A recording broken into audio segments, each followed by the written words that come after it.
नमस्कार मित्रांनो, तू हे रे माझा मितवा या मालिकेच्या येणाऱ्या काही भागामध्ये मित्रांनो एक आता जबरदस्त ट्विस्ट आपल्याला पाहायला मिळणार आहे.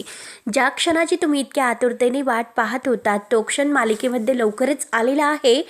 त्यासाठी मित्रांनो आता ईश्वरी अर्णवला प्रेमाची कबुली देणार असते, कारण आता आजीने ईश्वरीचा नाचून म्हणून स्वीकार केलेला आहे. ईश्वरी खरंच खूप गुणांची आहे आणि खरंच अंजली आणि आता आजी ईश्वरीचं खूप अगदी तोंड भरून कौतुक करत असतात.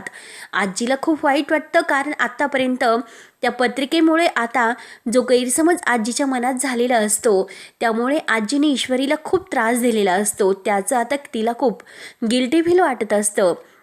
म्हणून ती सात्विकाचा फोटो हातात घेऊन आता सात्विकाची माफी मागते आणि म्हणते की सात्विका, खरंच तुझी सून खूप गुणाची आहेस आणि खरंच अर्णवला अशी बायको मिळाली ती अर्णवला सुखात ठेवू शकेल. तेव्हा आता आजीला अगदी जी काही आता सात्विका आणि राजन या दोघांचा संसार उद्ध्वस्त करणाऱ्या त्या बाईची आठवण होते आणि अंजलीसुद्धा आता त्या बाईला अगदी दोष देत असते. ती बाई जिथे कुठे असेल ती कधीही सुखात नाही राहू शकणार आणि आता ईश्वरीसमोर आजच घडलेलं असतं. आणि आता मात्र ह्या वल्लरीने ते कारस्थान करून शेवटी ईश्वरीसमोर हे सत्य आलेलं असतं. पण आता इकडे राकेश मात्र पैशासाठी अंजलीला किडनॅप करून घेतो आणि अर्णव ईश्वरीला धमकावून ईश्वरीला तो कसा घाबरण्याचा प्रयत्न करतो. पण तरीसुद्धा आता राकेशला न घाबरता अगदी राकेशच्या तावडीतून आता ही ईश्वरी आपल्या अंजलीला वाचवते आणि शेवटी जे सत्य फोटो तिच्यासमोर आलेले आहे ते अर्णवला न दाखवता न चुकता आपल्या आईला ह्या सत्याचा ती जाब विचारणार असते. तेव्हा आता मित्रांनो पुढे काय काय होतं हे बघण्यासाठी आता आपल्या चॅनलला नक्की सबस्क्राईब करत राहा आणि व्हिडिओ शेवटपर्यंत नक्की बघत राहा. तर चला मित्रांनो, तुहिरी मितवा या मालिकेमध्ये आता पुढे आता ईश्वरी मात्र खूप खुश असते. सारखं ती अर्णवचा विचार करत असते, म्हणून अर्णवला सरप्राईज देण्यासाठी तिने छान प्लॅनिंग केलेलं असतं. खूप छान तिला असं वाटत असते की खरंच अर्णवला आता सरप्राईज द्यायचं, प्रपोज करायचं, मग काहीतरी खास व्हायला हवे. आणि त्याच वेळेस आता इकडेही वल्लरी जेव्हा आकाश आणि नम्रता ह्या दोघांचा फोन ऐकते तेव्हा वल्लरीला समजतं की नम्रता एकटीच घरी आहे. ही सुप्रिया आणि आता तिचा तो वडील संजय काही घरात नाही आणि 2-3 तास हॉस्पिटलमधून ते काही येणार नाही. त्यामुळे आता नम्रताकडे जायला हवे, कारण ती पेटी आपली नम्रताकडे आहे आणि त्यातील जे काही निगेटिव्ह कॉपी आहे तर त्या आपण मिळवायच्या. काही झाले तरी आता त्या नम्रताकडून हे घ्यायचं म्हणून ती घाईने नम्रताकडे येते. नम्रताशी खूप गोड बोलत असते. आता नम्रता तिला चहा वगैरे करते आणि ती पेटी मात्र आता ती नम्रताकडून घेते. तेव्हा आता नम्रता मात्र आता ती पेटी ही वल्लरीला अगदी देणार असते आणि शेवटी वल्लरीला जे काही हवं असतं तर ते आता तिला मिळालेलं असतं. म्हणून आता ईश्वरीने छान असं अर्णवला सरप्राईज करण्यासाठी प्लॅनिंग केलेलं आहे. हे मात्र आता ह्या वल्लरीने पाहिले असतं, कारण वल्लरीने आता त्या निगेटिव्ह कॉफीच्या पूर्ण आता अशा कॉफी तयार केलेल्या असतात राजनची आणि आता ह्या सुप्रियाची. कारण हे सगळं कारस्थान हिने केलं आहे आणि त्या पापाची शिक्षा मात्र ती आता सात्विकाला आणि राजनला तर देतेच, परंतु आता या ईश्वरी आणि अर्णव या दोघांना सुद्धा आता वेगळं करण्यासाठी ती मात्र आता हे सर्व करण्याचे ठरवते. म्हणून ती घाईने आता इकडे आलेली असते आणि तेथून मात्र ती कॉफी वगैरे नम्रताकडून आता ते सगळं काही मिळवते. नम्रताशी अगदी गोड बोलते आणि शेवटी ती पेटी तिथून घेऊन जाते. आणि आता इकडे जे ईश्वरीने अर्णवला सरप्राईज देण्यासाठी जे गुलाबांच्या फुलांच्या पाकळीचा जो गुच्छ तयार केलेला आहे तर त्यामध्ये मात्र आता ह्या फोटोच्या कॉपी आहे तर ते घालून देते. आता अर्णव मामाला काहीतरी ह्या वल्लरीचा संशय आलेला असतो, कारण वल्लरी इतक्या सहजपणे इतक्या कॉन्फिडन्सपणे म्हणू शकत नाही की ईश्वरीला मी घराच्या बाहेर कसं काढते. नक्कीच काहीतरी तिचा प्लॅनिंग सुरू आहे आणि काहीतरी आहे म्हणून ती इतकी कॉन्फिडन्सपणे बोलते. आता काय आहे ते शोधायला हवं आणि आता ईश्वरी घराच्या बाहेर जायला नकोय, म्हणून मात्र आता इकडे मामाचा प्लॅन तर सुरू असतो वल्लरीला धडा शिकवण्यासाठी. त्यानंतर मात्र आता अर्णव तर अगदी ते छान सरप्राईज आहे, कारण ईश्वरीने अर्णवला बोलावून घेतलेलं असतं की अर्णव सर लवकरात लवकर घरी या, मला तुम्हाला छान काहीतरी सांगायचं आहे. अगदी रोमांटिक होत ईश्वरीने हे सर्व अर्णवला सांगितलेलं असतं. अर्णवला माहिती असतं की काही झालं तरी आता ईश्वरीला आता आपल्याला प्रपोज करायचं असेल, नक्कीच तिने काहीतरी असं खास प्लॅनिंग केलं असेल. म्हणून अर्णव तर खूप खुश आता घरी येणार असतो. आणि घरी आल्यानंतर आता ईश्वरीसमोर जेव्हा हे फोटो येतात आणि ते फोटो मात्र आता तिला धक्काच बसतो. परंतु घाईने ते फोटो ती लपवते. अर्णवला काही हे फोटो दाखवत नाही. परंतु आता तिच्या मनामध्ये सारखे हेच विचार असतात. आता अर्णवच्या प्रेमाविषयीचे विचार तर आता ईश्वरीच्या मनातच राहतात. अर्णवला अजूनपर्यंत काही प्रपोज होत नाही आणि म्हणून ती आता ते फोटो लपवते. आणि ह्या फोटोविषयीच आता सत्य तिच्या मनामध्ये दडलेलं असतं. कारण आता आपली आईच अर्णव सरांचा आईच्या आणि वडिलांचा संसार अगदी उद्ध्वस्त करायला कारणीभूत ठरली, याचा जाब मात्र मला आता विचारावाच लागेल. म्हणून ती आता लगेच तिकडे जायला निघते. पण त्या अगोदर मात्र आता मामाला हे सर्व माहिती झालेलं असतं, कारण ते फोटो मामाला ईश्वरीने दाखवलेले असतात. आणि त्यातील काही फोटो हे रूममध्ये तसेच राहतात. ईश्वरीकडून रूममध्ये एक फोटो तसाच खाली पडलेला असतो आणि तो फोटो आता काही दिवसांनी अर्णवसमोर अगदी येणार असतो. पण आता त्या अगोदर मात्र मामा ह्या वल्लरीचं जे पापाचा घडा भरलेला आहे तर तो मात्र सगळ्यांच्या समोर आणणार असतो. आता ईश्वरीकडे काही पर्याय नसतो, कारण तिला आता आईचा खूप राग येतो. आई आपल्याशी इतकं खोटं बोलली आणि आईने आत्तापर्यंत आता अर्णव सरांच्या ह्या आई आणि वडिलांचा संसार उद्ध्वस्त केला हे आत्तापर्यंत तिने कधी आपल्याला सांगितले नाही. म्हणून आता या सगळ्या सत्याचा जाब आपणच विचारायला हवा की नक्की काय होतं अर्णव सरांच्या वडिलांचं आणि आईचं संसार उद्ध्वस्त होण्याचं कारण काय होतं. या सत्यापर्यंत आपण पोहोचलोच पाहिजे, कारण आपली आई कधीही असं नाही वागू शकत. ईश्वरीला आपल्या आईवर पूर्ण विश्वास असतो. त्यानंतर आता इकडे या राकेशने आता अंजलीला घाईने तिकडे बोलावून घेतलेलं असतं, कारण त्याच्याकडे फक्त आता हाच एक पर्याय असतो. काही झालं तरी आता अंजलीला गुंडांकून किडनॅप करायचं आणि किडनॅप करून आता अर्णवकून 10 लाखाची खंडणी आपण घ्यायची आणि तेच पैसे आता आपल्याला कामी येऊ शकतात आणि ते पैसे आपण त्या गुंडाला देऊ शकतो. म्हणजे आपण आता या संकटातून मुक्त होईल, कारण आता ईश्वरीचं जास्तच आता चेहऱ्यावरचं हसू वाढलेलं आहे आणि ती सारखी आपल्याला आडवी येते. त्यामुळे आता मात्र तिला आपल्या मनात तिच्या मनात आपल्याविषयी जी भीती आहे ती भीती वाढवायला हवी, कारण आता सध्या ती खूपच अर्णवच्या जवळ जात आहे. मग आपण आता काहीतरी करायलाच हवे.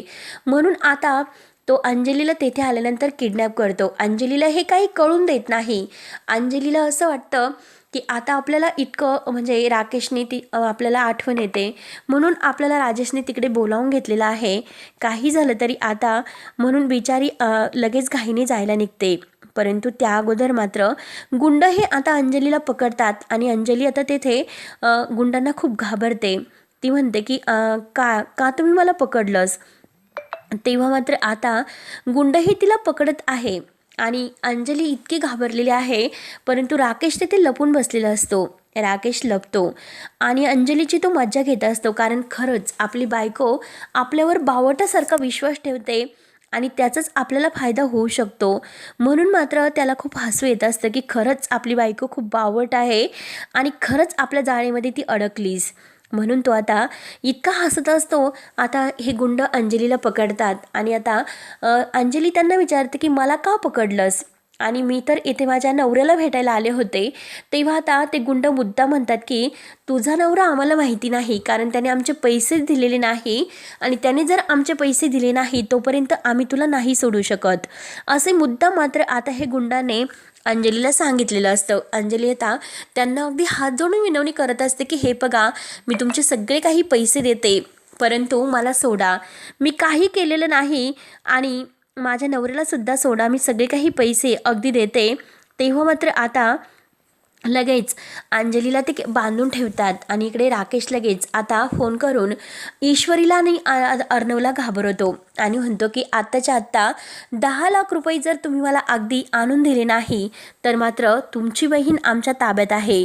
आता हे ऐकल्यानंतर अर्णवला खूपच राग येतो. अर्णव म्हणतो की म्हणजे काहीतरी हे राकेशचंच काम आहे, राकेशनेच हे सर्व केले असणार, कारण त्याला पैशाची गरज आहे हे मला माहिती आहे. तेव्हा आता राकेशने हे सर्व केलेले आहे. आता तो ईश्वरीला फोन करतो. ईश्वरी तर आता या धक्क्यामध्ये असते. ईश्वरीला काही कळत नसतं म्हणून ती अविनाश मामाशी या विषयावर बोलत असते. आता अविनाश मामाच आपल्याला हे सर्व सांगू शकतात म्हणून ती अविनाश मामाला हे सगळं काही विचारण्याचं ठरवते. अविनाश मामा तिला सर्व काही सांगतो. तेव्हा आता ईश्वरीला सर्व काही सांगितल्यानंतर आता ईश्वरी म्हणते की मामा, आता हे सगळं काय झालेलं आहे, हे सगळं काही आपल्याला अगदी शोधायला हवे, आपण ते सर्व शोधून काढायचंच. तेव्हा अविनाश मामा म्हणतो की हे बघ, तू आता माझ्यावर विश्वास ठेव, यामध्ये नक्की वल्लरीचा हात आहे. जरीही ती माझी बायको असली पण तरीसुद्धा आत्तापर्यंत तिने खूप काही कारस्थान केलेले आहे आणि तुला या घरातून बाहेर काढण्यासाठी ती हे सर्व करत आहे. त्यामुळे तू अर्णववर विश्वास ठेव आणि अर्णवला सोडून कुठेही जाऊ नको. अर्णवला याबद्दल माहिती मिळवून देऊ नको, कारण हे फोटो अर्णवच्या समोर यायला नको. त्यामुळे त्याच्यात आणि तुझ्यात दुरावा निर्माण होईल. जे सत्य आहे ते सत्य आपण शोधूयात. आणि त्याच वेळेस आता ईश्वरीला अर्णवचा कॉल येतो. आता अर्णव ईश्वरीला विचारतो की ताई कुठे आहे. तेव्हा आता अंजली म्हणते की ताई घरात असतील. अर्णव म्हणतो की नाही, त्या राकेशने नक्की काहीतरी प्लॅन केला आणि अंजली ताईला तिकडे बोलावून घेतलं. नक्की तो तिच्या जीवावर उठलेला आहे. तर आता ईश्वरीला खूपच राग येतो. ईश्वरी घाईने मामाला सांगते. म्हणजे आता मामाला आणि अंजलीला अगदी किडनॅप केलेलं आहे हे समजल्यानंतर आता म्हणजे ईश्वरीला खूपच टेन्शन येते. आता काही झालं तरी त्या राकेशला आपण नाही सोडायचं. आज मात्र अंजलीच्या समोर हे सत्य यायलाच हवे. आणि आता मात्र अंजलीही तेथे तिला बांधून वगैरे ठेवलेले असतात. ते गुंड आता खूपच हसतात. आता त्यातील एक गुंड म्हणून जातो की स्वतःच्या नवऱ्यानेच आता त्याच्या बायकोला किडनॅप केले केवळ पैशासाठी. आता हे अंजलीच्या कानावर जेव्हा पडतं तेव्हा आता अंजलीला खूप मोठा धक्काच बसतो. आता अंजलीला असं वाटतं की म्हणजे हे गुंड नक्की काय बोलतात, यांना काय म्हणायचं आहे. ते राकेश मुद्दाम राकेशच्या विरुद्ध काहीतरी बोलत असतील आणि राकेशला फसवण्यासाठी हे सर्व करत असतील. अंजली आता काही विश्वास ठेवत नाही. परंतु आता राकेश मात्र इकडे घाईने परत ईश्वरीला फोन करतो आणि ईश्वरीला म्हणतो की 10 लाख रुपये आत्ताच्या आत्ता हवं आहे, नाहीतर अंजलीचा जीव जाईल. आता ईश्वरीला खूपच राग येतो. ईश्वरी म्हणते की अरे नराधमा, स्वतः हे सर्व करताना लाज वाटायला हवी होती. स्वतःच्या बायकोवर अतका जीवावर उठलास. अरे पैशासाठी तू तिला अगदी म्हणजे मारायला निघालास. म्हणून आता ईश्वरी खूप काही बोलते आणि अंजलीच्या ताईच्या केसाला जरी धक्का लागला तर माझ्या इतकं वाईट कोणी नसेल म्हणून ईश्वरी चांगली धमकावते. त्यानंतर आता ईश्वरी घाईने पोलिसामध्ये फोन करते आणि पोलिसामध्ये फोन करून झालेला सर्व काही प्रकार सांगते. तिकडे अर्णव घाईने आता अंजलीला वाचवायला निघतो. अंजली फार्म हाऊसवर गेलेली आहे, याचे लोकेशन मात्र आता त्यांना अगदी आलेलं असतं आणि त्या लोकेशननुसार ते तेथे जाऊन पोहोचतात. ईश्वरी आणि अर्णव आता सगळेजण तिकडे आलेले असतात. अर्णव मात्र त्या गुंडांच्या तावडीतून अंजलीला सोडवतो. ईश्वरी काहीने आता अंजलीला बाजूला घेते आणि अंजली ताईंना सावरते. अंजली खूप घाबरलेली असते. आता ईश्वरी म्हणते की ताई तुम्ही काही टेन्शन घेऊ नका. आणि त्याच वेळेस मात्र राकेश तेथे येतो. राकेश तेथे आल्यानंतर आता हे सर्व राकेशने केलेलं आहे हे सत्य मात्र आता अंजलीसमोर येतेच. कारण ते गुंड आता बॉस म्हणून आता जेव्हा राकेशला बोलतात, आता तुमचा हा जो काही प्लॅन आहे तो सुद्धा फसला, आम्हाला आमचे पैसे हवे आहेत म्हणून ते पुन्हा राकेशला पैसे मागण्यासाठी अगदी सज्ज होतात. तेव्हा राकेशची बोलती बंद होते. राकेशला असं वाटतं की आता आपण फसलो. अंजली सनकने एक राकेशच्या कानामागे देते आणि अगदी अर्णवला म्हणते की यांना आत्ताच्या आत्ता पोलिसांच्या स्वाधीन करा. माझ्या म्हणजे जीवाशी ते खेळलेत, मी त्यांना कधीही नाही सोडणार. तेव्हा राकेश खोटं बोलण्याचा खूप प्रयत्न करतो. राकेश म्हणतो की हे बघ, अगं ही ईश्वरी आणि अर्णव तुला फसवतात आणि ह्या ईश्वरीवर तू विश्वास ठेवू नको. ती तुला अगदी तुझ्या भावापासून वेगळं करण्याचा प्रयत्न करत आहे. तेव्हा आता असं काहीतरी भडकावून देण्याचा आता ती प्रयत्न करत असते. परंतु आता अंजली काही ईश्वरीवर अगदी अविश्वास दाखवत नाही. ती राकेशला पोलिसांच्या स्वाधीन करते. आता मित्रांनो पुढे नेमकं आता काय होईल, कारण आता अंजली आणि हे अर्णव आहे, तर त्या दोघांसमोर आता ईश्वरीच्या आईचं सत्य येईल का आणि त्या सत्यातून मात्र वल्लरीने केलेल्या पापाचं सत्य कसं आता सुप्रिया सगळ्यांच्या समोर घेऊन येते हे बघण्यासाठी आपल्या चॅनलला नक्की सबस्क्राईब करत राहा.